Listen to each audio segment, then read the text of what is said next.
As guerras e os terremotos são, afinal de contas, um sinal dos fins dos tempos? Vamos falar um pouquinho sobre isso na palavra de hoje.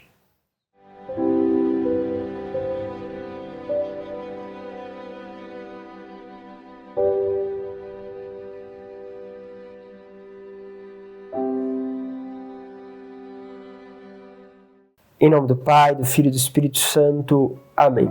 Que bom estarmos juntos mais uma vez para podermos percorrer esse itinerário com a palavra do Senhor, pedindo a Ele cada vez mais que possamos mergulhar nesta presença e na sua sabedoria. Quero convidar vocês a pegarem a palavra que está em Lucas, capítulo 21, versículo 5 a 11. Diz assim: Naquele tempo, algumas pessoas comentavam a respeito do templo que era enfeitado com belas pedras e com ofertas votivas. Jesus disse: Vós admirais estas coisas?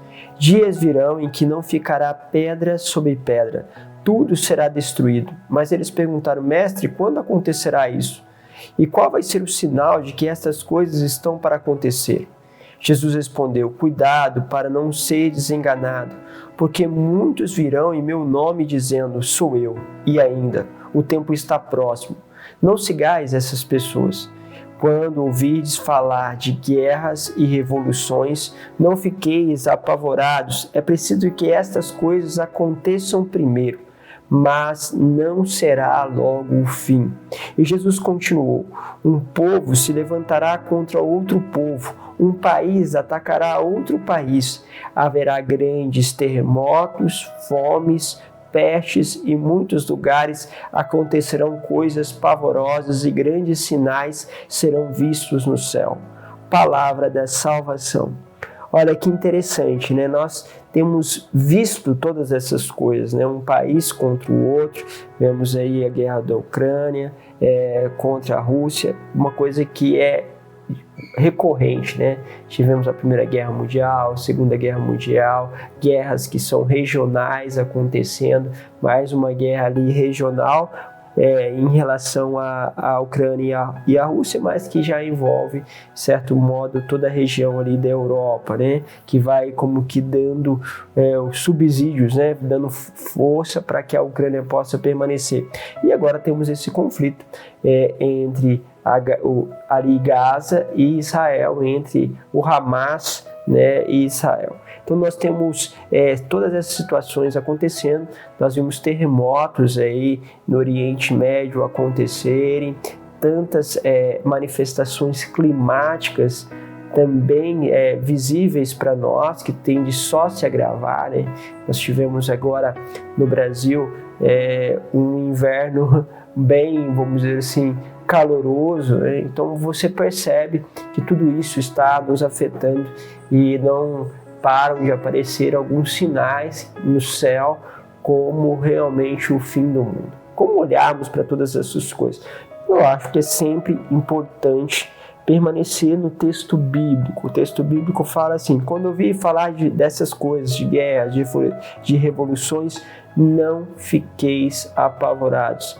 É preciso que estas coisas aconteçam primeiro, mas não será logo o fim. Ou seja, o Senhor está falando conosco que essas coisas devem acontecer, são sinais, mas que isso não é logo o fim. Haverá então grandes outras coisas para acontecerem, mas o que fica de todas essas situações? Aquela mesma lógica que nos pede a conversão. O Senhor, Ele começa a dar sinais externos para que haja mudanças internas, dá sinais de que precisa ser modificado as coisas, mas isso precisa que o homem possa se avaliar, poder justamente traçar um caminho de mudança.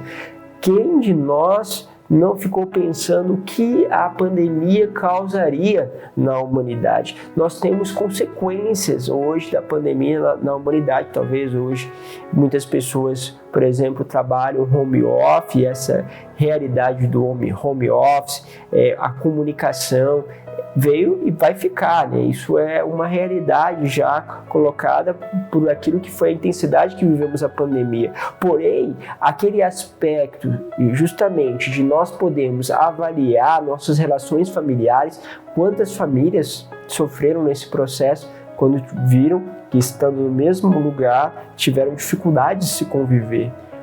Aquilo que era antes uma convivência mais restrita passou a ser uma convivência longa. Pais que passaram a compreender tantas dificuldades, professores vivem ao cuidar do seu filho, então sabem mais sobre os seus filhos. Porém, outros viveram uma experiência maravilhosa de unidade que não querem mais deixar essa experiência, né? E começaram a rever aquilo que era a dinâmica de trabalho, a dinâmica daquilo que iam conduzir a família a partir da boa experiência que tiveram de estar juntos. Cada um foi impactado, porém vai passando o tempo, parece que algumas coisas foram se perdendo e depois vem um impacto de uma guerra logo em seguida. Nunca se imaginaria que o homem seria capaz, né, de arrumar uma guerra depois de um momento tão sofrido como uma pandemia. Mas assim está acontecendo, porque precisa da mudança interior. Qual é o risco que nós corremos? O risco de olhar apenas os sinais e não olhar para os sinais que Deus está te dando interiormente de conversão. Se você olhar para esses sinais desta maneira, você está só trabalhando a tua curiosidade. Isso não tem nada a ver com a palavra. Agora, se você vê os sinais e isso lhe traz lembrança de que é preciso mudar, de que é preciso rezar, que é preciso interceder pela humanidade e que é preciso eu justamente colocar no meu direcionamento, né, de uma forma correta, aquilo que é minha vida, aquilo que é minha família, sim, teremos uma boa obra, porque é muito provável que apesar de todos esses sinais, vários de nós iremos morrer antes que isso aconteça. E o nosso encontro será um encontro pessoal com o Senhor, que de nada adianta nós termos somente olhado para os sinais como curiosidade, como alguém que quer acertar os tempos.